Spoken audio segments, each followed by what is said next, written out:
Pop. Headphones.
Bottom left. Frantic, frantic, frantic, hello! I think we exist. Good afternoon.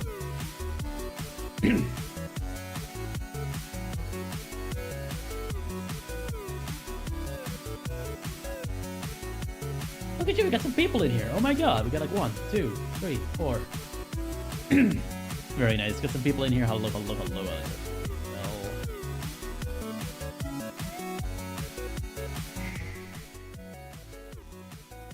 Got some people in here. This is good.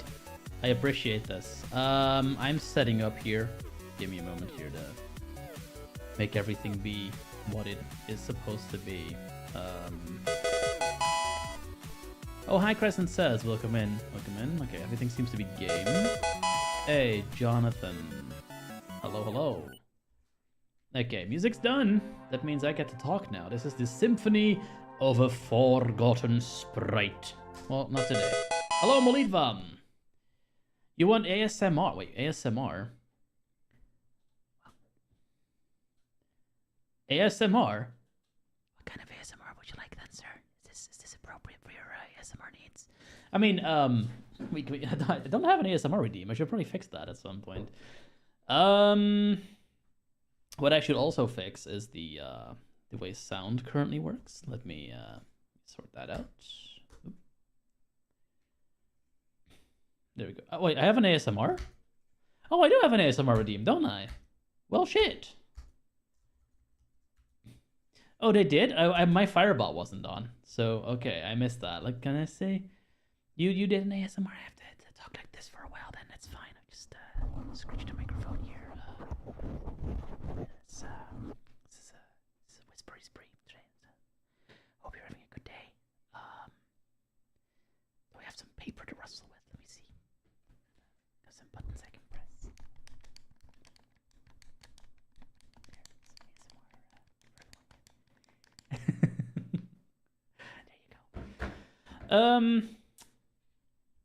What are we doing today? So, certifications is essentially what's on my mind today. Certifications are a thing that is really becoming more and more important in the I think security world in general.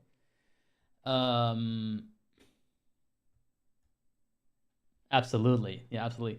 So the tricky bit with certifications is that everyone does it a little differently, and there's usually some really interesting problematic things within these programs that make it really difficult for anyone that has any kind of like let's call it a deviating set of circumstances to do them. So like a lot of the time during COVID, we switched to like a proctored model where everyone is essentially doing these online and no longer in a exam center. And in some respects, that's good. And in some respects, it's not. Let me just go through that in a second here. Let me make sure we have something on the screen to look at. What we're going to be looking at is the, for now at least, is the Try Hack Me PT1 cert that came out, I think, beginning of this week. May have been last week. I've been a little out of it as of late because I am busy. I have stuff to do. But let me put it on the screen at the very so we have something to look at here. Something is called music. I'm not sure what that is. Okay, Godot. We can use Godot for this. So let's put this on the screen so we have something to giggle at here. Spotify, Edge. Where are you? Here we are. So this is, for all intents and purposes, this is a, dime a dozen cert. Try Hack Me decided, we don't have our fingers in too many pies of the cybersecurity training situation yet, so we're going to make certifications as well. They started this out with the SAL1, the Blue Team certification, which I very deliberately did not spend any attention on, because I can already tell you from like the start that that's going to be completely inaccessible. And I say that because we did take a quick look at their Blue Team simulator, which I believe is the environment they use for that certification. So that right there is already a problem. Like a lot of the times, be it you're in an exam center, be it you're in some kind of situation where you don't have your own tools with you. So like you're working on an exam computer, you're working on a virtual machine, you're working on some kind of setting where you're just very much constricted in what you're allowed to do. Excuse me, there's a thing in my throat. There we go. And that is tricky. Like very much when you work as a screen reader user for say a development company, which I have done often enough to be able to say a thing or two about this situation, is that a lot of the time what happens is either for security reasons or for productivity reasons or for we just like it that way reasons, you get like prescribed a particular set of tools that you're supposed to work with. Up to a point that makes sense. You want to make sure that your colleagues, when you pair program, you want to make sure your colleagues have the same tools or at least are familiar with some of the same tools that you are, so you can work together easier. But particularly when I was a developer for actual like offices and like coding warehouses throughout the country, what I found was that a lot of the times these tools just were not accessible enough. Think all the JetBrains stuff. Think all the Visual Studio with ReSharper that just isn't accessible still because JetBrains in general is a very slow innovator where accessibility is concerned, and they also just do not give a shit. So that has been traditionally difficult. VS Code essentially changed that a little bit by becoming so ubiquitous in the industry that is not as much of a problem as it used to be. Like these days, if you know VS Code, you're generally fine. Provided the tools that you work with VS Code. Okay, like if you're doing .NET development, that's not .NET Core. You might still have some trouble with tools needing to be a certain version or a certain like type. On the web, what often happens is they are really like making it for running on a Mac computer as opposed to a Windows computer. And that has nothing to do with the tooling. It has everything to do with just depending on very specific versions of very specific dependencies. that you could absolutely recreate on Windows or Linux or whatever you have, but it often just is dependent on I can type this particular incantation into Homebrew and it'll grab the exact package I want, and sometimes that package is not quite as easy to grab as you'd like it to be on, say, WSL on Windows, for example. Malitvan says that JetBrains is better now. That's good. It's been very bad when I used it, but I'm glad that they're finally seeing reason. Wasn't there that new thing that they made though, Fleet, I think it's called, that's like entirely inaccessible? Because it used like their own little UI toolkit thing. I could be misremembering that, but yeah, the same is true for, I think, certifications in cybersecurity. Here, what we're looking at is the Try Hack Me one. Honestly, I've stopped myself from looking too deeply into this because I want to have like, you know, proper first impression reactions. But what I've seen for different like people is that a lot of the times there are just restrictions in place. Sometimes they're very understandable. Sometimes they're not. If we look, for example, at offensive security, and their OSCP, which is essentially like a very expensive but very necessary cert that you should get if you want to do pretty much anything red team / penetration testing. Obviously, OffSec makes Kali Linux, so they want you to use that, which that is fair up to a point, and you can do that up to a point as well when you are using a screen reader. The tricky bit there is that they've also put some arbitrary restrictions in there to, I guess, go against cheating. One particular problem that their particular setup has is that you get access to like a VPN, so you can do the network.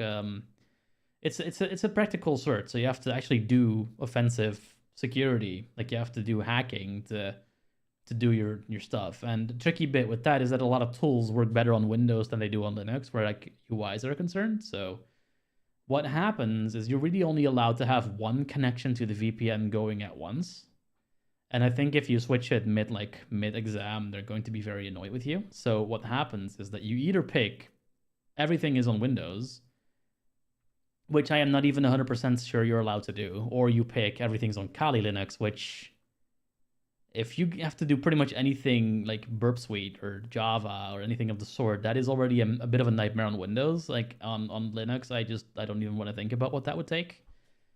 Particularly in a like non-mainstream version like Kali, where like they may not have all the proper environment variables set and like all the Java stuff working and all the other things working that would make that even remotely doable. So what you'd ideally want is for 2 machines to be allowed on the VPN, and I have brought this up with them a while back, I think a few years ago. And to even get my foot in the door and explain why that was necessary was like pulling teeth. Essentially, these people just do not have the background, which makes perfect sense. It's not their thing, but really what you have to do in that situation, and this is very sort of, you kind of just have to know how this works, is you have to combine WSL Kali Linux with Windows and then do some interesting networking stuff at the host level to make sure that everything is going through that one VPN, and then hope that everything keeps working. Particularly fun when you have to get like reverse shells coming back in and such. Yeah, I have like DMs with a person on the offensive security Discord that explain essentially what you're meant to be doing with that. Let's just say it's a bit of a trip, and it's a lot like more stuff that you need to manage that you really don't want to be managing while you're trying to do a relatively difficult certification exam. So ideally, you just want those 2 VPN connections. Like that's just an accommodation that I think you should be able to request. I do not think you can do that currently with those OffSec, so that's already a problem. Like if you want to do the industry standard certification as a screen reader user, you run into this issue. And it helps that you know you're going to run into this issue. Like it's in the exam guide, it's in all the things. So you can probably like send them a support email and try to get that conversation going. And I'm assuming if enough people do that, then they'll eventually have to decide if they want to do something with that or not. But this is really, I think, the threshold that any certification taker is going to run into. Like the certification programs were not meant for people with pretty much any accommodation needs. And I'm saying that knowing it's a little bit like controversial. I know there are like certification programs. I know there are reasonable adjustment request programs. I also know that they are in general kind of sucky, particularly for these kinds of certs. If I call out, for example, CompTIA, like with their A plus, Network plus, Sec plus, and pretty sure there's one more that's covered by this particular system. I went through that program a few weeks ago. Like I started it up back in April, and I think it took me until like last week. So that's about almost 2 months of just waiting for them to sort it all out and figure it out, and then go back and forth CompTIA a few times because there's just a couple of things in there that are going to be tricky. One particular thing is, for example, what a lot of these proctored versions of the exams need is you to scan your ID. And scanning your ID is generally done by an automated system. Like it's not something where someone tells you need to hold it higher, you need to hold it lower. Really all you get is a visual frame that you have to make sure your ID is centered in. And if you don't do that exactly right, they might essentially outright reject you right there. And like I said, it's an automated system. So if it fails, if you can't get it working for whatever reason, that's it. You're done. There is no recourse to like call a person or get somebody else to look for your camera or whatever. What exacerbates this is that you're really not supposed to be talking or really doing anything while you're doing these exams either. So you can't just like Aira or Be My Eyes or have a person look through your camera. All that's not allowed. You're not allowed to have any other person help you with this. So something that's relatively small and something that's really easy to just sort of dismiss as like it's not being a problem, it can be a showstopper for people. Like if you don't have the mobility to be able to hold up an ID like that, or if you don't have the sight to make sure that your ID is in the right place, or if you like all sorts of reasons why you might not be able to do that, that's it. You're done. No exam for you today. And I don't think that was even an accommodation I could request. I had to explain in like the other please specify box, like, listen, I can see this becoming a problem. What are we going to do about it? And basically their solution was find a person that can see, have them fill in like 3 forms and then send them to us, and then have them help you with it, and essentially stay in the room for the entire 2+ hours that you're taking the exam. And then it's fine. And that is certainly a way to fix it, but it's also a what, really? That's how we're doing it kind of situation. Like I said, these things are not meant for people who have any kind of thing going on. It's sad. And these are really big organizations. These are CompTIA, these are OffSec, these are just like so many people take these exams daily. Like sometimes there's so many things happening. Pearson on View actually like represents CompTIA for these kinds of exams. So you would think that like a big certification taker like Pearson would know better, but they do not. It's very much a hostile process. Particularly also for the things you have to ask accommodations for. Like if you are a person that sort of mumbles to themselves as they read a question out loud, that is an accommodation you have to ask for. If you want to wear a headset or wear headphones, that's an accommodation request. If you want to look away from the camera for X seconds because, I don't know, maybe your neck gets stiff or something, that's an accommodation request. I could almost say, if you breathe loudly, that's almost an accommodation request right there. And it's just, on the one hand, I get it. On the one hand, like we need to make sure that people don't cheat on these exams. These exams are important. But also, I think there is a point, and this is very like applicable to security as well, like where you forget that we're working with people and not with cattle. I think that's the point I made during my RSA conference talk as well. Like we're not dealing with random like stick figures. We're dealing with like humans that have different situations going on.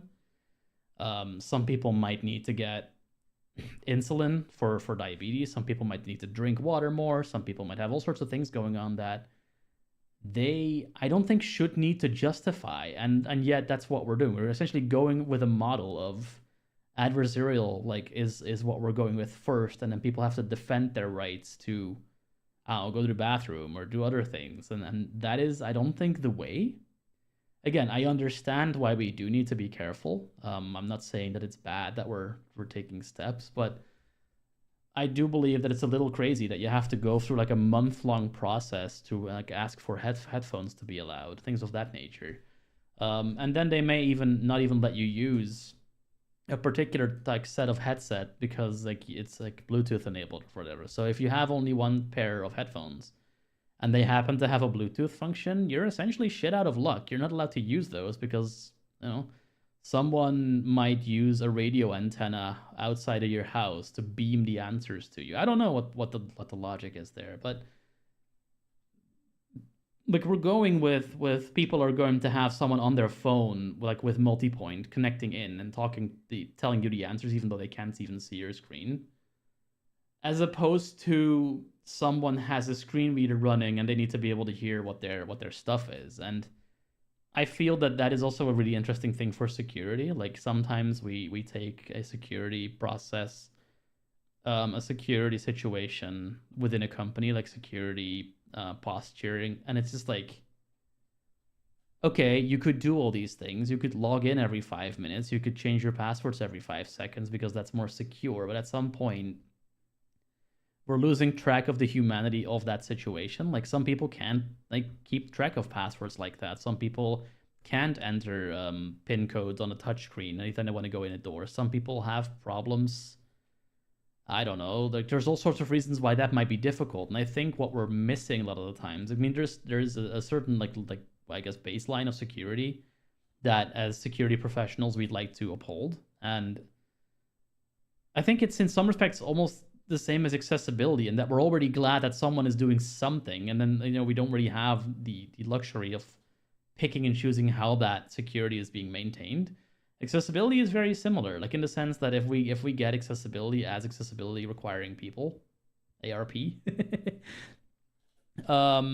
what happens is like we're glad with any crumbs that we're going to get in that space. It's a thing in gaming. If we get something that tells us what, like say what option we're on in a menu, that's already a huge thing that people are super glad about. Like if you flip that script around and like say, okay, people with mobility impairments can't play this game because you have to hold a button down and there's no way to toggle that. And if we flip that over and say, people who need to use a mouse can't use a mouse because that is bad, then that is a somehow way more important thing than anything else. So in that sense, it is so interesting sort of to flip perspectives on that and see like, what if it was you? Like, what if you were the person inconvenienced by this? Would it still be such a small non-issue? And I think the answer is often no.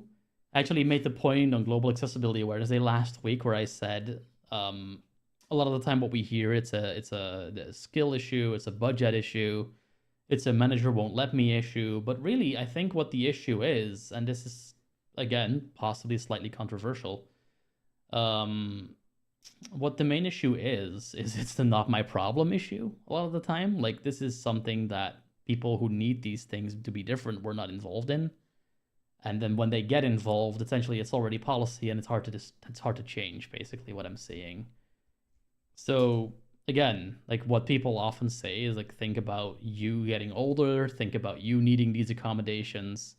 It doesn't really land. So that's where we are. Accessibility is not a problem until it becomes a problem. And why I find that funny, in particular security land, is because security is the exact same way. Like if security is not a problem until you get hacked, and then it's suddenly a really big issue for a few months, and then, leadership might decide, well, the bad publicity is blown over, we can stop caring about this now. And it's really the same with accessibility. Like the similarities are eerily similar. It's interesting. Having said all that, let's look what TryHackMe brings to the table in this particular case. Let me just super quickly make sure that we have what we have on the screen. Like I said, I'm not going to cover their blue team thing because their blue team thing is inaccessible by design. But the PT one might not be. I'm not sure how they did this. So let's have a look what it says. It says junior penetration tester, PT1. PT, I guess, for penetration tester, and the 1 is for, level 1, junior, whatever. It says get job ready and stand out with a hands-off offensive certification. Hands-off? Oh, hands-on. It makes more sense. Offensive certification built by industry experts. I'm already a little annoyed by that industry experts thing because there's all sorts of reasons why I don't think that applies to these people, but okay. Demonstrate your skills and highlight real-world experience. Thing is 48 hours, so they're going the offensive security route. Basically, offensive security, I think you get 24 hours to do all the hacks and then maybe like 48 more hours to write the report. Format, online, start anytime. Price, 297 euros to 349 euros. I'm guessing that means there's some kind of discount going on right now. Price-wise, this is pretty similar to like things we've been seeing popping up over the last couple of years. PNTP, for example, the TCM people do a bunch of certifications around this thing. I think this is about what you would pay for CompTIA cores as well as a eCouncil and a couple of other ones. Really, offensive security and SANS are the big ones that are $1,000 plus to even like several $1,000s plus to get access to all the things. The annoying thing there is that OSCP is kind of, like I said, an industry requirement. I think like a lot of these certificates being cheaper is a direct dig at that. Like, listen, like we understand that generally you'd have your like employer pay for these really expensive certs. So here is something you could pay out of pocket to get a foot in the door. Because what's happening currently in the industry, from what I'm understanding, is that a lot of people just aren't getting in, even with the certs, because entry-level jobs are kind of going the way of the dodo, particularly with AI. But yeah, it's an interesting situation, like where computer science and coding is becoming more and more, bring your experience, show us what you can do, as opposed to like show us what papers you can get. I don't think that spark's quite lit a fuse yet in the cybersecurity thing, from what I've seen. It's a lot of yes, you need to have experience, but also you need to have ideally like 15 certifications and if possible a master's degree or a bachelor's degree. So there's there's a high entry threshold there, I think. Depends on where you're from as well. Again, if you know the right people, but that's sort of the vibe I'm getting. We'll have to see. What else is there? By exam. I will not be doing that yet, but I want to see what else they say about it. So we got about, recommendation, learning, exam details. So there's also an FAQ. Very cool. We'll go through some of these and see if we can find any accessibility challenges in this particular like thing without even looking at the actual thing itself. Obviously, we're not going to be doing an exam on stream here. I don't think that's even allowed, but yeah, we'll see. What is the PT1 certification? The Penetration Tester 1 PT1 certification is a practical, hands-on certification that validates the skills of aspiring and current junior pen testers with realistic scenarios, providing a true-to-life experience in operating as an offensive security professional. All right. Sounds very buzzwordy. Let's see what that means. PT1 exam is divided into 3 sections: application, network, and Active Directory pen test. Okay, so it's good they do AD. Active Directory is becoming more and more important. That's essentially how you get into Windows boxes these days, in organizations at least. OffSec had a bit of a sort of a weak point where that's concerned, and they've, I think, shored that up in the last few years by adding more AD and nixing some of the things you won't see as often anymore, like buffer overflows, which is actually good for us because buffer overflows are a little bit painful to do accessibly. So good job, OffSec, on nixing that and making that better. Looks like TryHackMe is also doing that here. So we get application, network, and Active Directory. I'm assuming network is Metasploit. Maybe some other Nmap related things. I'm not sure what application would be. I'm guessing maybe a web app API. We'll have to see if maybe it's described a bit better. These sections cover the fundamental skills set an entry-level professional needs to excel at their job. I don't really know what entry-level means here either. Entry-level sounds very... If they complain later, we can say that entry-level that we mean is lower than the entry-level that they're thinking of. I don't know. It feels kind of like... Don't forget, this is entry level. This is very babby. This is the babby pen tester. Don't have too many expectations. I think that's also giving people the idea that it's going to be easy. I don't know if that's necessarily true, but yeah, let's see. Candidates will be evaluated on their ability to identify, exploit, and report on vulnerabilities, just like in a real pen test. Okay, PT1 also offers flexibility, time management becoming a key skill. Okay, candidates have 48 hours to complete the different sections at their own pace. All right. Prerequisites. There are no formal prerequisites. Good. However, we suggest you complete the recommended learning. I'm going to open that in a new tab because I want to see how many of these rooms are going to be inaccessible beforehand to ensure you're fully prepared. Okay. The exam process. Let's see where the problems are here. Start. Check in. Have an ID ready for verification. No, there you go. That's already a very likely possible problem. Like, if that part is not proctored, which it often isn't for privacy reasons, you're going to get stuck there because this is really finicky a lot of the times. Like, you need the exact right amount of lighting. The letters need to be legible a certain way. You need to have it in the exact orientation that they want. Your fingers can't be covering any of it. You need to make sure it's in the frame. You need to make sure you're far away from the camera, but not too far. You need to make sure that all that stuff is done. What I'm not seeing is a look around with your webcam through your actual exam room. That is impressive. Because that is also a big issue a lot of the times. You need to make pictures a very specific way for proctors to see you don't have anything to help you. That is not mentioned here. It may just be glossed over, but it's not mentioned here, so that is a potential win. I also don't know if you're allowed to have help with the ID scan. Let's see. Section 1. Web app. Okay, a real-world scenario with 40% of the score. Okay. Network security. A real-world scenario with 36% of the score. So it's 40, 36, 30, 24. Active Directory is only 24? Okay. Interesting priority. So they're really going for what I would say bug hunting more than like enterprise stuff. Like, they're really going for you find a random remote company somewhere on the web and you start doing their pen test. Not so much you're going into a company and you try to break their AD. Interesting choice. Hey, I see Null. How's it going? Okay, what else got? Results. Get your results. Okay, no waiting. See your results when you finish. Wait, how? How? Is no one checking these reports? I'm so confused. What? Okay, reconnaissance, enumeration, okay. Evaluate your ability to gather information about a target using both passive and active technologies. Okay, so Nmap, maybe Darebuster, stuff like that. Okay, web application testing, assess knowledge of common web application vulnerabilities and your ability to exploit and report them. So that is essentially SQLI, CS of XSS, all sorts of different things. Remote code injection, file-based traversal. Okay, network penetration, what is that? Internal and external network testing techniques. Okay, Nmap again. Maybe Metasploit? Don't know.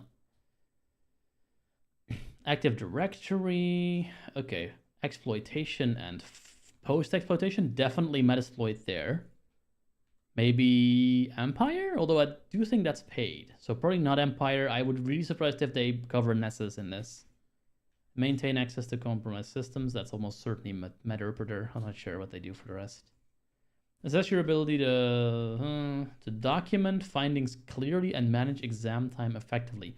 How, though? How are you going to check that if you don't have anyone checking it?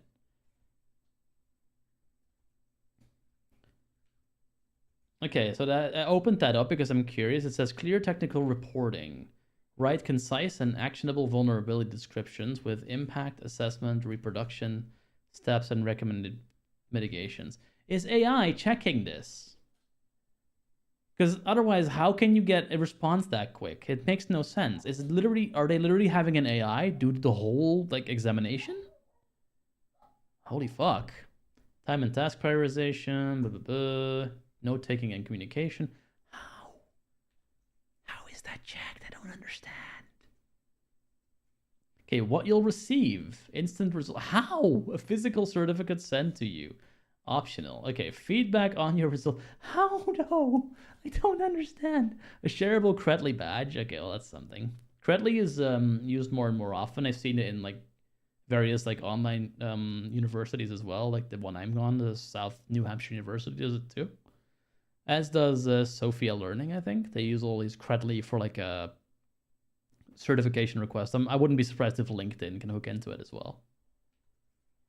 Who is PT1? Students, IT personnel, aspiring penetration testers. Okay, aspiring red teamers, junior penetration testers, blah blah blah blah. Okay. I am very confused. I am very concerned if this is all AI based. The AppSec section stood out as my favorite. Okay, this is a testimonial.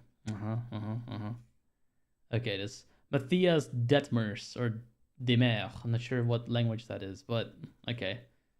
I'm very concerned. I'm going to look at the FAQ because I'm very curious if some of my questions are answered there. Okay, I got the FAQ right here.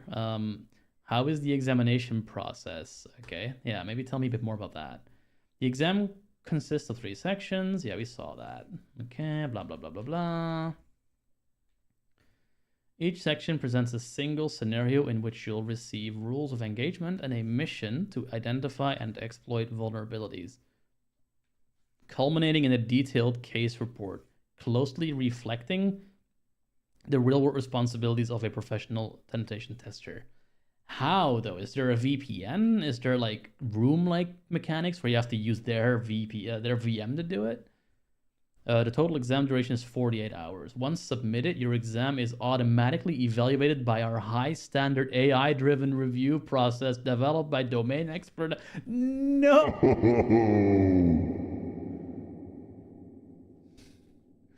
Oh no. Like, are people going to like prompt attack these things and stick like ignore all previous instructions and put that in their reports? No. Developed by domain experts to ensure accuracy and fairness. That is not fair. We're leaving things up to a computer to decide fairness. I don't think they have developed morality yet. This is not something you should be doing. Okay. How is this different from a certification of completion? Okay. When you complete all the rooms in a path, you receive a certification of completion. The Junior Penetration Tester PT1 certification goes beyond that. It's a professional offensive security Hey, can you call it that? Offensive Security is a company. Although they call themselves OffSec now, so I guess. Designed to validate your ability to apply real-world skills. Unlike standard completion certificates, PT1 includes an immersive, hands-on exam that tests your ability to handle real securities. Okay, you say that, but how is that verified? If AI is grading this, like, I don't want to be difficult or anything, but I've seen AIs come up with random books from authors that don't actually exist and make its way into a news report. This is not exactly filling me with confidence right here. Like, if I was an employer and I saw that this was just essentially like done by AI and there's no human verification, I have my doubts about how much I would trust that certification, but okay. Are there any prerequisites? Have you seen that? If I fail, can I retake? Does this certification need to be renewed? How do you handle cheating? Here we go. As a security company, we take cheating prevention seriously. Our team of security experts has vigorously tested the exam for potential vulnerabilities and cheating opportunities, and we will continuously strengthen our defenses. To protect the integrity of the certification, we've implemented multiple safeguards, including randomized scenarios, rotation strategies to minimize exposure, and strict identity verification. No, I did not say. I did not intentionally say team of security expert. Okay, so our staff also conducts random spot checks to detect and deter dishonest behavior. Anyone caught cheating, including using AI tools to unfairly assist in assessments, will have their certification revoked and be permanently banned.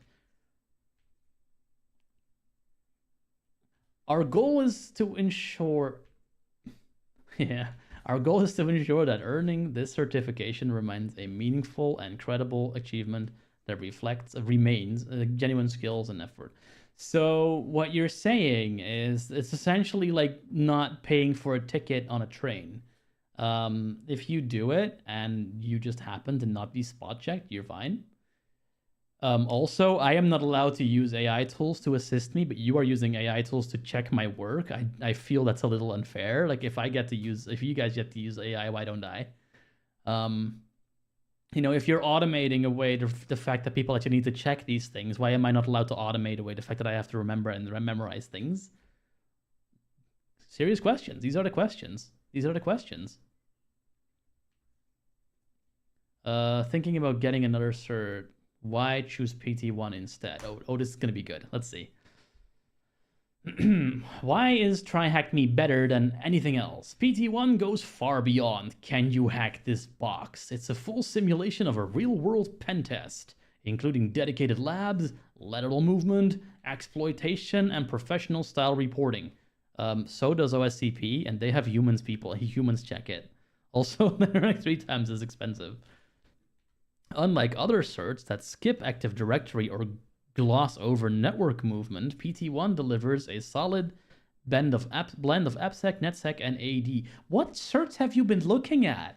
Everyone does now. Exactly what SOCs and red teams. SOCs wouldn't take this exam, they take the other one. Are looking to validate. It also emphasizes one of the most employer critical skills. Clear risk communication. No, it doesn't. You're having an AI check that.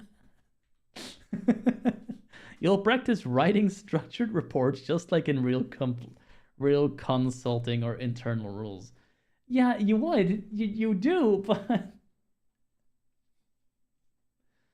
I need a minute. There is so much wrong with this. No. Yes, you practiced that, but the computer gives you feedback. It may not even give you feedback. It may just give you a random grade, and that's all. You're not practicing anything. You're making the AI happy. That's not practicing. That's knowing how to make the AI happy. You can learn that. That's a skill you can learn. And it's not the same as writing a report that an employer would be happy with. These are very different things. The environment mirrors reality too. You get your own lab, full internet access, and no tooling restrictions, just like a real pen tester setup. Okay, that's where I draw my question marks, because is that really true? Do I get my own... Is it a VPN? I'm guessing it's a VPN, because that's what they usually use. No tooling restrictions is good, provided you're allowed to use your own actual machine and not a virtual machine they provide. If they really want to do spot checks, my leaning is towards them using their VM for you to use. And that would be a serious problem, because the whole issue with Try Hack Me is that their virtual machines are not accessible. Something I've been telling them about for the last 4 years now, and they've essentially been systemically ignoring me at this point.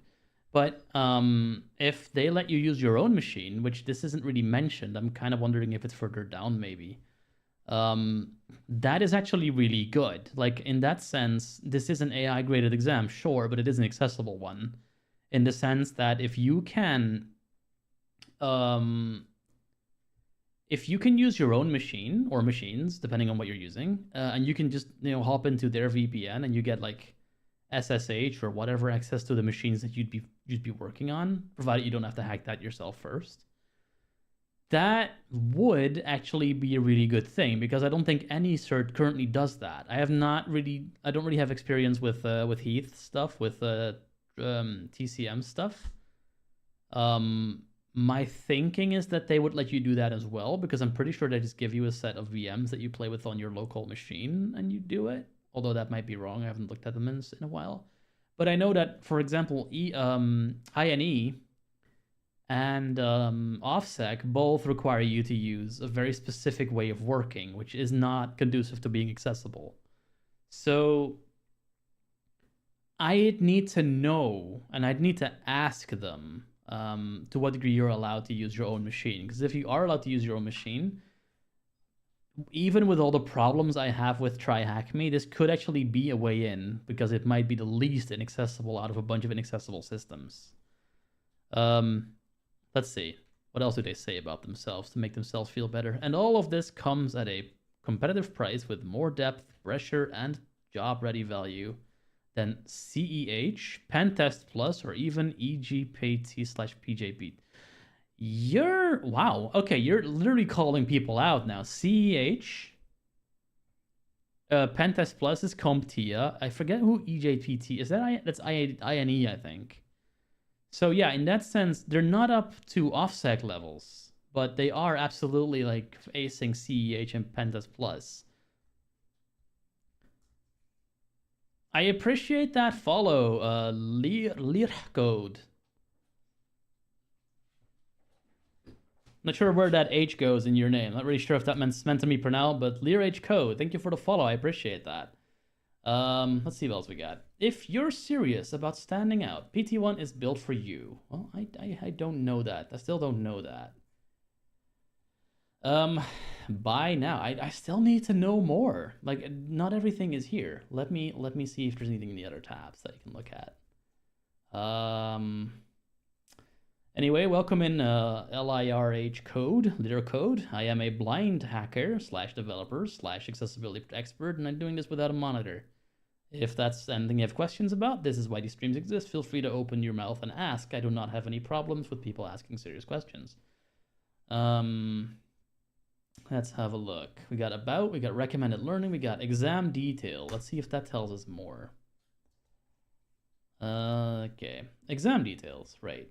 Passing score 750 out of 1000. So if you entirely bomb the Active Directory portion, you're still going to pass. That's a little frightening. That should probably not be happening, but that's what's currently happening. They've, I think, almost designed it that way. Because if you look, the you need 75% to pass, right? 75%, and the Active Directory is 24%. So as long as you do the other ones entirely correct, and you just entirely bomb the AD portion, you're still fine. You're not gonna like fail the exam. Ideally, like you'd want to like passing parts of on all of these, and like you just maybe have a few percentages missing. But that's really what I'm saying. Duration 48 hours. Another follower. Appreciate that. Thank you so much for the follow. John 2.0. Welcome, John 2.0. I'm glad that you're in. Where are all you people coming from all of a sudden? Difficulty beginner. Prerequisites. No official prerequisites. Hey, welcome in, John 2.0. Requirements. You must have a valid ID and passport. All right. Attempts, 1 free retake. Further retakes cost $100. Language, English. Infosecstreams.com. I like that thing. Like, honestly, like Fixit42 once pointed me at that thing. Follow sounds are not playing. Well, that is extremely rude. They are meant to. Yeah, let me have a look why that's happening. This couldn't be a nice CNL stream without things falling over, so definitely good that you're telling me that. Fixit is good, people. I like Fixit.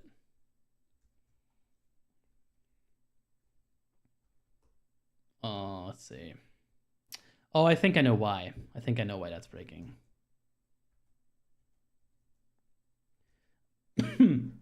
Are the other sounds playing? Like the little first time chatter thing? Is that playing? Because I would not be surprised if it was not.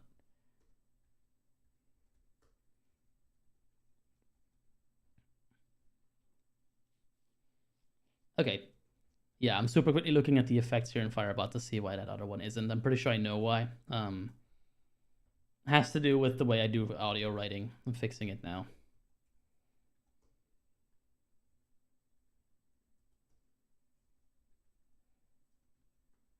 Let's see.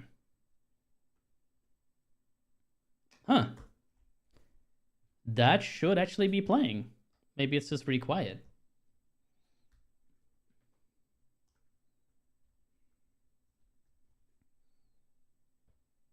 Because I can hear that fine, and game is...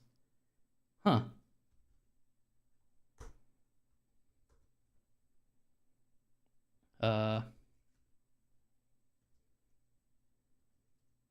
I will trigger it again.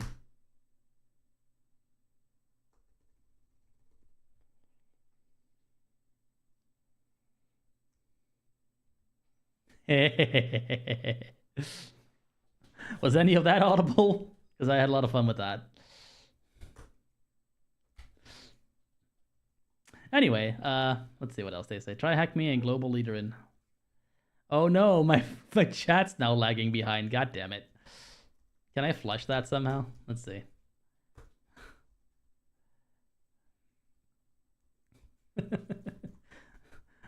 Okay, yes. Chat might be a little behind for a little while. You did not hear that? That's so weird. That makes no sense. What the hell? Hang on, because I heard that loud and clear. That is weird. That is honestly, that is uncanny. Unless, wait a minute here.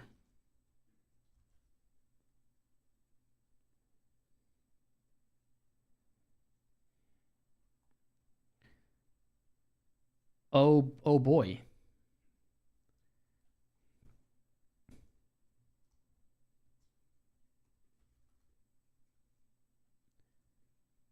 Wait a minute. How long has that been broken? Hang on. I'm checking something super quick here because this is really interesting.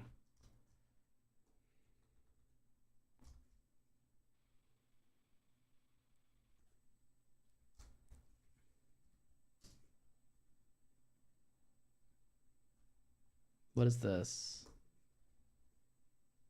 This is really interesting. What about... Yeah, maybe. Maybe the baby Hippo did eat my chance. Second here. That's muted. That should be muted. What is that doing? Absolutely, absolutely doing the 6. So this is fixed. This needs to be fixed right now.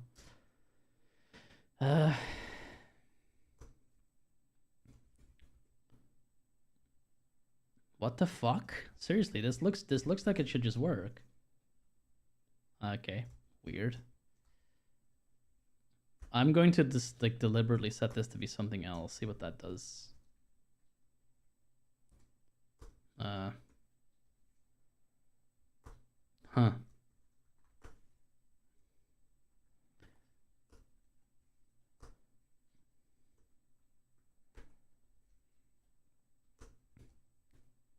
This is super weird.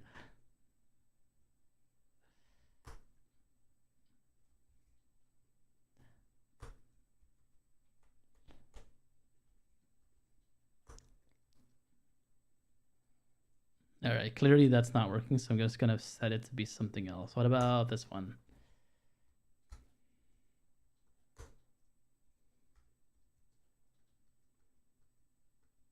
What is that, video game? No, Tony, we're getting hacked!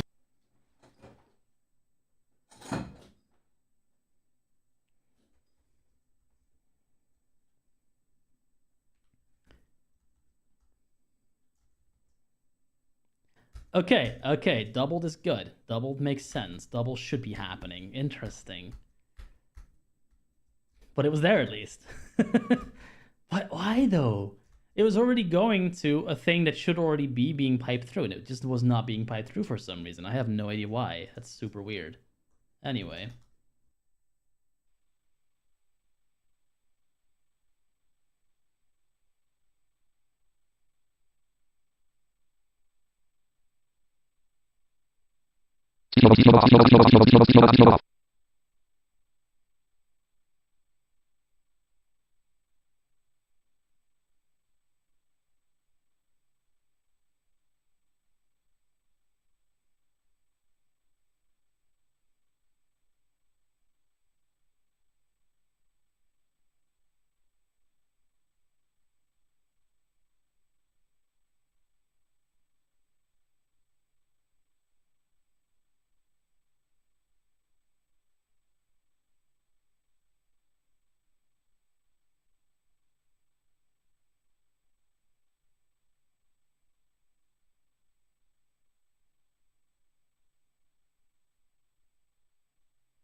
Have you ever done a bad thing?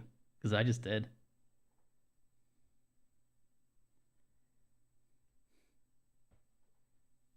Hello, I'm back. So, the speech was audible. That's good. I'm audible. That's good. I think everything is where it needs to be now. I think.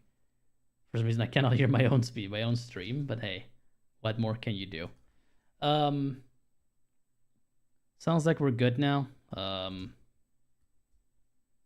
entirely sure. Oh, was it paused? Ah, whatever. Anyway, you guys can hear me. That's good. I was asking myself why everything was broken. Everything should be where it is now. So if people follow me now, the little sound should play about getting hacked, and it's all cool. Anyway, I was reading this segment on the screen here. It says TryHackMe, a global leader in hands-on cybersecurity education, is expanding its offering into new sectors, building on the success of their immersive training platform. TryHackMe has launched a new division called TryBankMe, designed to provide accessible and secure online banking products to its growing user base. I'm guessing this is like the scenario for the exam. As part of their go-to-market strategy, TryHackMe has commissioned a comprehensive security assessment of the TryBankMe environment. This flagship platform includes a customer-facing web application and the supporting network infrastructure, including an Active Directory domain for internal operations. Given the criticality of security in the financial sector, and with the scheduled public release of TryBankMe only days away, this assessment is being conducted under tight operational deadlines. Call bullshit on the days away. I don't think you should be doing a security thing right at the very, very end of everything else. Because if you do that, then you can't fix things before you go live and might convenience a whole bunch of users. Now, where have I seen this before? Why does this look so familiar? I wonder. The entire engagement is to be completed within 48 hours, with results expected in the form of a detailed penetration testing report that will inform remediation efforts and risk acceptance decisions before go live by an AI bot. The security assessment has been divided up into three web application, security test of TryBankMe's website, blah blah blah blah. I just want to see how it's done. You are free to begin with any of the pen tests and can switch between them as you wish during the 48-hour period, as long as all these assessments are submitted before the deadline. So it's 3 different machines, basically. Are you ready to help secure TryBankMe? That depends. How am I supposed to do that? So the one thing they're not telling us, the one thing that we kind of need to know as like accessibility anythings is, do we use our own machine or do we have to use the homebrew bullshit? Because if we use their stuff, that's it. End of story, game over. If we get to use our own, this could actually be really cool. Unfortunately, we don't know currently. I'd have to ask someone who actually knows about these things. I don't know. I don't know who that would be. I guess just support at TryHackMe, whatever their domain is. Because that is going to be the kicker. Like, essentially, you can, provided you have your own tools, you can absolutely do this accessibly. Really, the only thing I'm feeling you might bump into is the ID check, which it doesn't sound like this is proctored at all. So you could probably get someone to help you with that, provided the automated system isn't good enough, which it may very well not be. I don't think I've seen any like ID verification tool that's actually accessible enough for people who can't see the frame to use. And I've done several of these, several banking related, several financial institution related ones, and they usually were shit. So that's a problem. But again, it doesn't sound like they care if you have a person in the room. There's no proctor. There's no anything. So in that sense, you don't have to ask for accommodations first. In that sense, I kind of commend them, but they're doing the other extreme.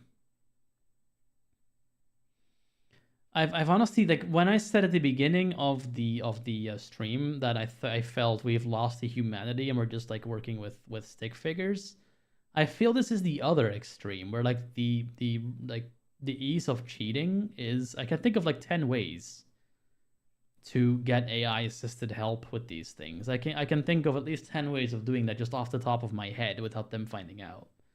I don't think you're even recorded as you do these. I don't think you're like have to be in front of a camera. Again, that is good up to a point. Like that, it's good that they give you that much freedom. And I think in a security engagement, it actually makes sense to have that kind of freedom, because a lot of people will just do this from their couch, or will just do this from their bed, or whatever they're using to hack from. But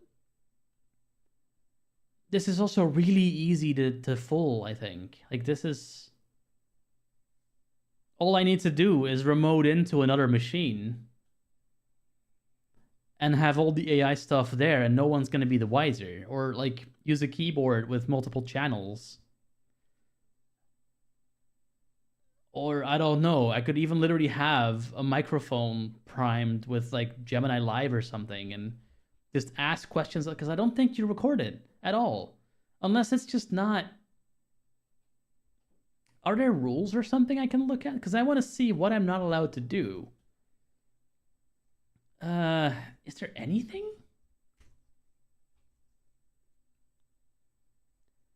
You could, yeah, you could totally do that. What the fuck, though? Like, there must be... Like, I'm what I'm missing here, what I'm not understanding, where I'm sort of falling between, I guess, the ship and the port, as we say here, is on the one hand you're saying this is industry accredited, like you're being very careful about making sure people don't cheat, and therefore employers should be able to like assume that when you do these, they are safe and they are legit. But on the other hand, you're doing almost nothing to make sure that that's happening. Hey, Justin M, how you doing? I'm raging. Well, not even raging. I'm essentially really surprised about this new PT1 exam, which looks like a very mixed bag for like really good accessibility and really questionable practices. I don't know enough. I need people who are in the know about this one. Let's see if I can find like exam rules or anything. Because I am cautiously intrigued about this one. Let's see. It's not even that expensive. It's $300 for a certificate. That, I mean, that is relatively cheap for a certification. Yeah, there's nothing else here. We'll look at the recommended path here in a second. That's going to be tricky as well. Are there any rules? Can I get rules? Let's see. Try hack me PT1 exam rules. Can I get anything?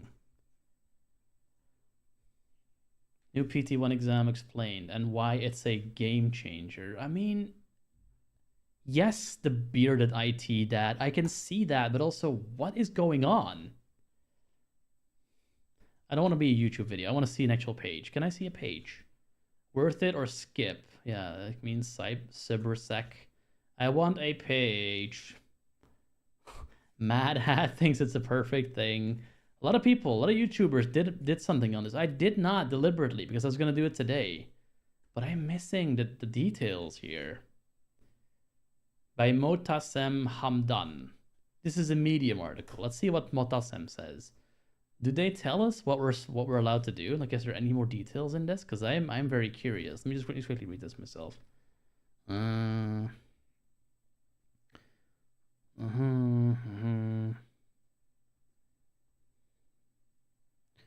Especially the intense time frame and potential over reliance on AI grading. Yeah, that was my concern as well. There's a lot of AI in this. Like, the reports never see a human, I don't think.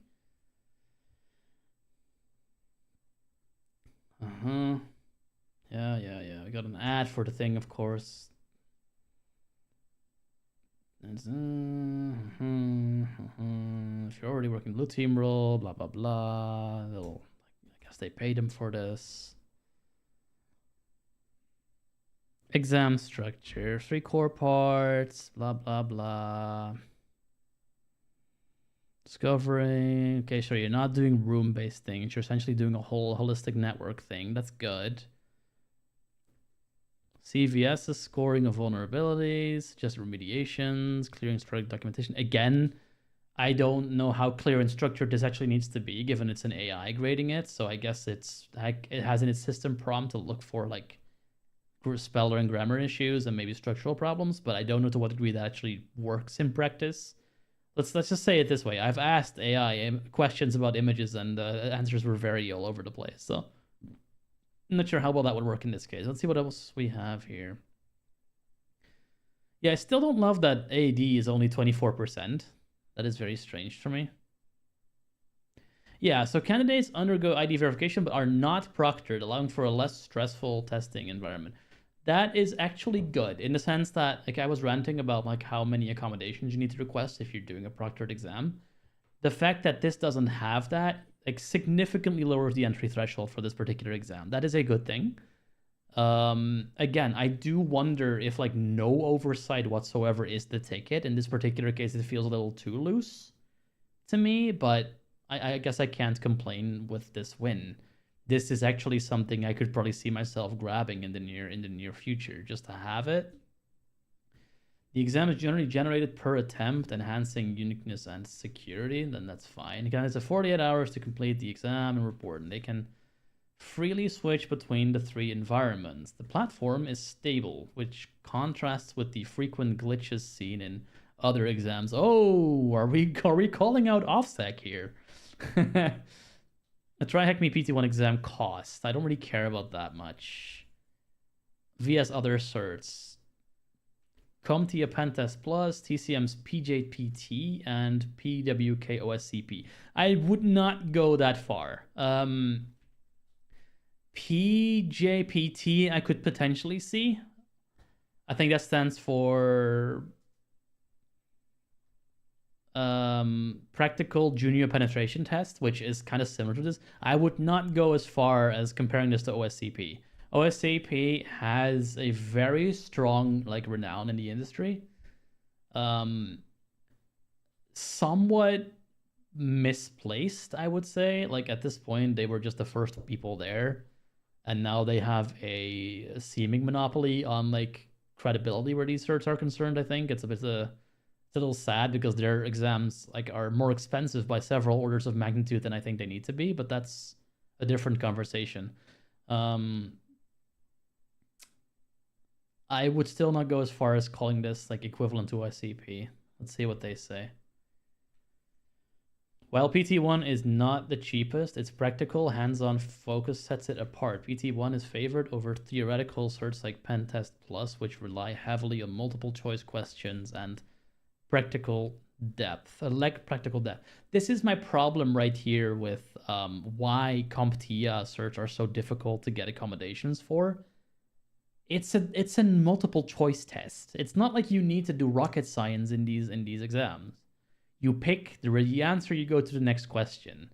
Like, why? I literally had a conversation with them several times about the fact that I use NVDA and not JAWS. JAWS is a multi-$1,000 tool that is showing its age. It's still certainly a very good screen reader in some respects, and it really does certain things a little better than NVDA, I'd say, and NVDA does a number of things better than JAWS. Having said that, NVDA has existed for 17 years at this point. I was essentially stonewalled and told, listen, we don't support NVDA. So if you start our exam and NVDA is found on your system, it may just not start. And that is moronic. I'm sorry, that is dumb. That is not necessary. You cannot tell me that it would be a very difficult endeavor to go into software and add an exception for NVDA. If you already have one for JAWS, it's literally like one line of code, probably. Obviously, I don't know to what degree that software is even still being developed. I'm assuming they give it periodical updates to make sure like new cheating techniques are being thwarted, but I don't know if that's true. Maybe they've been using the same system for like 10 years and it's never been updated. That could be. I don't know. But if they have some kind of way to update that software, I think it's pretty ridiculous that NVDA would not be feasible to use.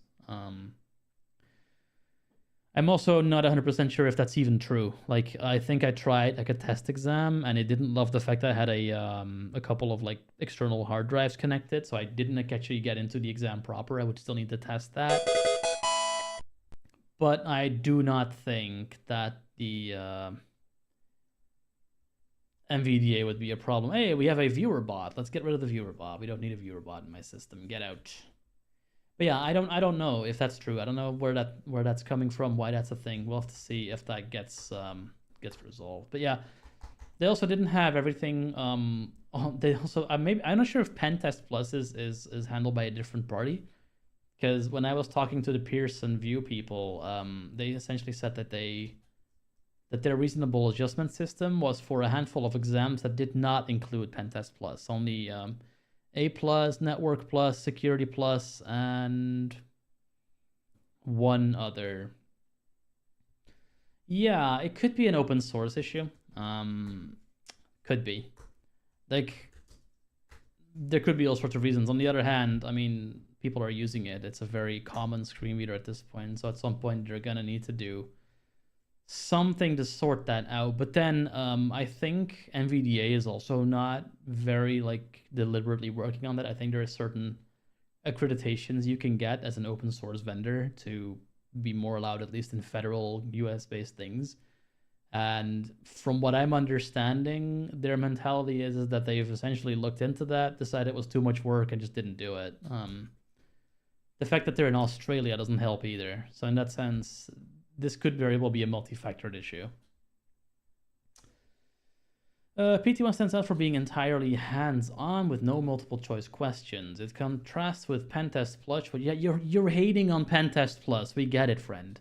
With only a few practical or performance-based things. Yeah, I feel that Pentest does not truly assess one's readiness to be a pen tester. Very well.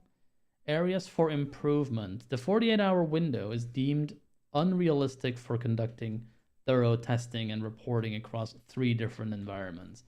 The use of AI to create report raises concerns about the accuracy and depth of evaluation. Yeah, true. Moreover, there is a lack of try-hack-me content that truly prepares candidates for this exam's comprehensive approach. Preparing for THM PhD, what do the people say? No, do not to approach the exam with the CTF mindset. Understanding and scope is essential. Glossing over. What concerns me is that nowhere is it say like what tools you need to have installed, which to me says they likely have you use a VM, and that would be a serious problem. Preparation using the provided learning path is vital, and candidates should allocate dedicated unlimited time to complete. And using tools like Burp. Okay, it integrates hands-on like Burp Suite, Animap, and Metasploit. Practical knowledge. THM study notes. No, I need to see how it works. That's all I want to know. New THM. Yeah, there's a Reddit thing. Exam format and timings. Yeah, I'm honestly a little worried how that would pan out. Like, I don't know. I don't know if that's doable. I'd have to send them a thing. Have to see how that works. And if you're allowed to use your own VM. If you're not allowed to use your own VM, that's the end of the story. Period.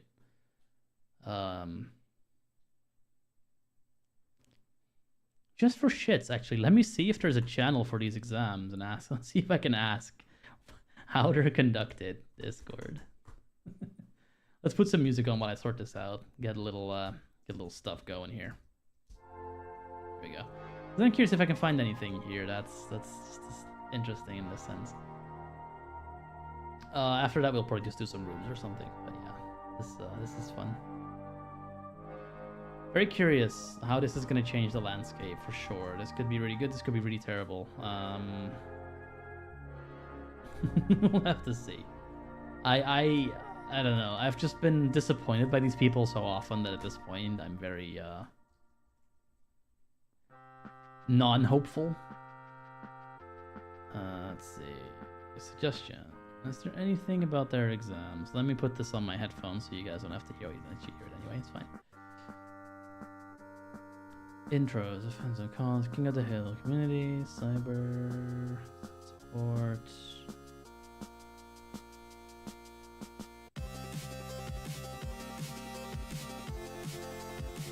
No, it's not. No, it's not. Okay, there seems to be no actual channel for this.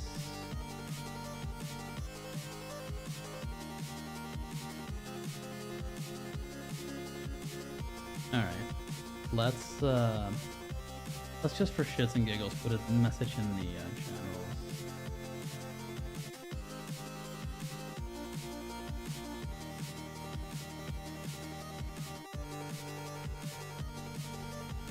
Hey, does anybody know if for the PT1 you can use your own machine, or do you have to use the web's one? Very curious if anyone's gonna tell me that I shouldn't put that in this channel. I've been seeing a bit of judgy in this server as opposed to other places. But yeah, this is a super interesting thing. I'll pause the music now. I'm very curious how this is going to develop. Like it's came out this week. It seems like a lot of people are already like very enthusiastic about it. The AI grading is a little cringe, not gonna lie. Let's have a look at the path that we have to take. Yeah, because there is no proctor, you also don't have to like plan it ahead. You can pretty much just decide one day, I'm going to lock myself away for 48 hours and not be here, not do the world for a bit and just do this thing. These learning paths will help you build a solid foundation and boost your confidence as you take on the exam. Like what's ones we got? Start your learning here. Develop a strong foundation in technical skills relevant to becoming a cybersecurity analyst. Room illustration, alt text. Yeah. Pre-security. Pre-security is not accessible. There you go. So pre-security is a path that's very minigame heavy, like very drag and droppy. Very click a thing to smash something with a hammery. Not accessible. Too bad. So you cannot do pre-security. You have to skip that one. To find that knowledge somewhere else. Then we got Cybersecurity 101. From what I saw, that one was better. Didn't see all the rooms, but it seemed a bit more read the text, answer the questions-y. So that one should be more doable, provided like there's not like some kind of weird VM-based thing that you can't do further down the path. I have not gone through it all the way. I think I did like the first 4 or 5 rooms on stream like half a year ago or something, if I remember correctly. So that one should be fine. Then we get Junior Penetration Tester. That's actually the one we've been doing on stream and that we might go back to after we're done here. That's a pretty good one, but it does have its flaws. There are a couple things that would pause you in your tracks. In particular, Burp Suite related things are doable, but take a bit of doing, particularly because you have to do them on Windows. Pretty sure there's some Windows-related content either in 101 or in Junior Penetration Tester, which you would not be able to do because the VMs are not accessible, audio services turned off. You would have to either find that knowledge somewhere else or do the room some other way. Let me see if anyone responded to my little... You're giving a VPN pack for the PT1 network. Okay.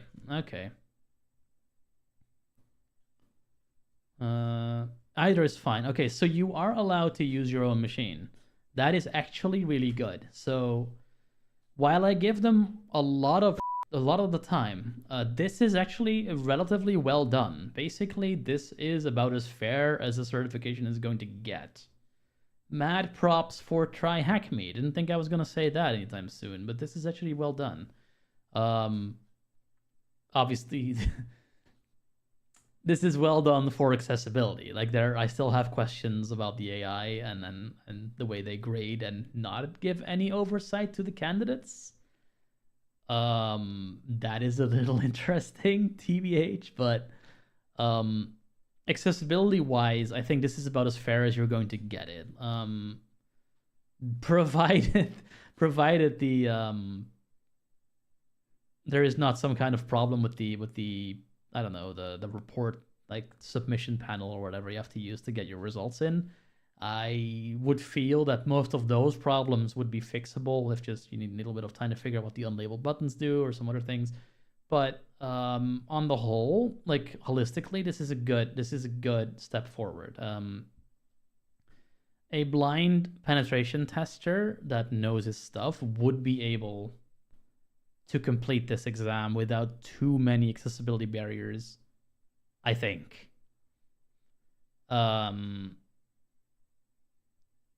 That is not having seen the exam. Like, there could still be problems. Given this is not capture the flag, I don't see that many, like, you have to do this within a particular machine, because that makes no sense from a penetration testing viewpoint. You wouldn't have access to that machine. You're coming in from the outside, unless it's white box, which I don't think it would be. But yeah, this is about as fair as it's going to get. And again, if we're going to like all like give ourselves over to the AI overlords, I guess this is as fair as way as any to do it. Yeah, might do this one and do like a post-mortem after I'm done. Not yet. I'm not. I don't have the many commands stuck in my head to be able to do it right this second, but yeah, worth a shot, worth a look at least at the very soon. Hey, that could be my that could be my topic for next year's RSA Con talk. I did 5 certificates and they all sucked. Here's why. We'll have to see how that progresses. Let me just look how we're doing time wise. We are looking at about 1.5 hours streaming. Very cool and very good. Are we doing some rooms? We could do some rooms, maybe. At least one. I got some people. No. Losing some viewers here. That's a shame. I'm testing this new time slot, really, like on Saturdays. I'll have to see if I can keep it up, because also, you know, Saturday is also my day for not doing stuff, and sometimes I don't want to be doing stuff on Saturday night. But I want to try to at least be here on Saturday for a few times to see if that's like better for people. Like, really what I'm trying to do is get at the people that are working during the week. Like, usually I do these on Tuesdays at the same time, so that'd be like 3 Eastern and 12 Pacific and 9 Europe. So it's essentially shit for everyone, including myself, because I have a meeting at 10 that day. So that's why I shifted it to Saturday, where like those times are generally a lot more like accessible and like reachable for people to actually tune in, which is kind of the point. So this is me testing that out. I've been seeing a couple of people just trickle in, which is good. I'm very glad that that's happened. We got like 2 people following. Very nice. And yeah, this has been good so far. I'm very glad that the information, although it's a little like lackluster, is comprehensive. I had to go to Discord to ask if I'm allowed to use my own computer. It does look like I am. What is after JR? Web fundamentals, then Windows privilege escalation, then OWASP top 10 2021, then Linux privilege escalation, then lateral movement and pivoting. Credentials harvesting, exploit vulnerabilities, writing pentest reports, AD, basic enumeration, AD authenticated enumeration, practice your skills. So what's tricky with that? What is this blue? Is this eternal blue? It went into a Windows machine, leveraging common myth. Oh boy. If this is the blue I'm thinking of, this is an extremely old machine. This is like Windows 7, maybe Windows 8. But yeah, we got NetSec challenge, Pickle Rick. So these are not things we've covered on stream yet. We will soon. These are like challenges where it's not so much a tutorial on like, this is exactly what you're meant to do. It's more, here's a machine, go break it. And those are good. I need to do more of those things. We got Rabbit Store, we got K2, we got Stealth, we got Silver Platter, we got Look Back. There's a whole bunch of like rooms here that are not lesson-based rooms, and I do want to cover a couple of those on stream as well. We've done a few on like videos for the Advent of Cyber stuff. and they were on the whole usually very terrible. So we'll have to see how these do. I do think, honestly, like I'm done talking about what I was going to talk about, though. Like I think doing Try Hack Me after this is a little discordant. So I might just keep it a little short today and see how this goes, this format, this particular time slot, and see how that progresses. And see if there's anyone I can currently go bully that is streaming as well. Just bringing up my list of people that could potentially be helpful. Like I'm curious about this one. I'm going to like dig more into this and see if we can maybe do a post-mortem after I've actually done the exam. Like, so watch this space if people are curious how that goes. Little Berry, anything else I can mess with? This is my I need more like infosec people to follow to be able to rate anyone that's relevant and not just a random gamer. Let's see. Is this all we're doing today? I think this is all we're doing today. Guys, this has been fun, but I think I'm gonna call it for now. I'm gonna go enjoy my Saturday night. I talked about certifications. Okay, that was my main issue. That was the thing I wanted to discuss today, and I did that. So we looked at the new PT1. Verdict. Accessibility, I think, is very good. From what I can see from the outside, looks good. Applicability and industry readiness, I find that difficult to say because it's all AI graded. And I don't know what results we're getting. Like, are they going to give you, like, this is where you could improve on? Or is it literally just, this is what I wanted to see, 100% good job, buddy, and that's all? Because if it's the former, at least you'll get some kind of feedback. How actionable and how applicable the feedback would be is a different situation. But I'm assuming by looking at the platform, again, we don't see the platform here. You get a VPN pack, but who knows what else. We'll have to see how accessible that is. May very well that you have to copy paste your report into it from, say, Notepad or Word or whatever. But yeah, that's really all I can really say from this point on. I am a little concerned about the you'll be laughed out of the industry grade of this particular cert because of the no people involved like nature of them. It feels a bit more like essentially a trumped up path completion badge, but it could absolutely be a great first cert. Like, don't expect this to get you a job, absolutely not. But give this sort of, use this as a dry run to see how like certificates like this work. If it's something you'd like to do full time, if it's something you feel like you'd be up for. You might need different resources to actually learn enough to be dangerous enough to do this certification. As I said, there may be like problems with the actual rooms that Try Hack Me tells you should use to skill up for this. But yeah, I have a cautious positive recommendation of maybe try if you think you have the skills, try this sometime. Obviously, if you have the financial means to as well, because it is still $300 that you're paying. And that's not and that's not something everyone can just plonk down on a whim. So, take care of yourself, take care of your own financial situation. But this is a very, I think, approachable from accessibility point of view certification that could actually like get you some useful experience. So that's as far as I'm going to go. I'm not being paid by Try Hack Me. In fact, I don't like them very much.